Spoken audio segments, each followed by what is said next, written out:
तो आज हम लोग क्या पढ़ रहे हैं? घातांक और घात। क्या पढ़ रहे हैं? घातांक और घात। देखो ध्यान से सुनना। जैसे कि हम आपको क्वेश्चन दे देंगे कि 8 पे पावर 7, तो पावर कुंची हो गया 7। पावर कुंची हो गया 7। पावर क्या है 7। ये क्या कह रहा है? ये कह रहा है कि 8 गुना 8 कितना बार? 7 बार। कितना बार करना है? 7 लिखा है ना। 1 2 3 4 5 6 और 7। ठीक है, इतना बार करना है। अगर हम आपको दे देंगे क्वेश्चन 2 पावर 3, तो क्या होगा? 2 गुना 3 बार करेंगे।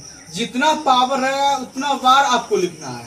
जैसे कि हम आपको दे देंगे क्वेश्चन 4 पे पावर 3, तो क्या होगा बोलो तो? 4 गुना 4। हाँ, तो 4 गुना 4।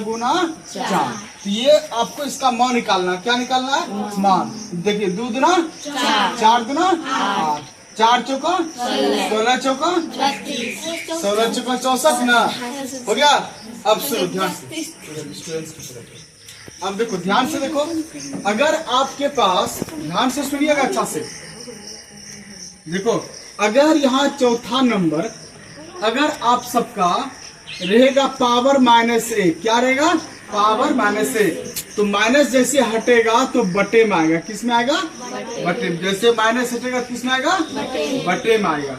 इसलिए याद रखना है कि अगर हम क्वेश्चन दे देंगे आपको 3 पावर -2, तो माइनस हटा तो बटे में आएगा ना। अब पावर 3 पावर कुछ होगा। ठीक है, देखो जैसे माइनस हटा तो बटे में आएगा। माइनस हटेगा किस में आएगा? बटे में। तो 3 लिख देना। पावर क्या है? 2 भी लिख देना। अब 1 बटे। अब 3 पे पावर 2 का मतलब कुछ हुआ? 3 गुना 3 क्या बार? 3 गुना 3 क्या बार? हाँ, तो 3 तिया 9। 3 तिया क्या था? हो गया। बस आपको इसी तरह पढ़ना है घातांक और घात में। ठीक है, अब हम इसका कुछ फॉर्मूला पढ़ेंगे। क्या पढ़ेंगे? फॉर्मूला याद रखना है आपको। पहला फॉर्मूला, अगर a पावर 2 तो a गुना a 2 बार लिखेंगे। अगर a पे पावर -1 तो बटे में आएगा। ठीक है, अगर a है छोटी a, क्या है बाबू? छोटी a है। अगर a पे पावर, ध्यान सुनिएगा अच्छा से, 0 रहे थे क्या लिखना है? 1। कहने का मतलब है, इसका मतलब हो गया 8 पे पावर 0 का मान क्या होगा?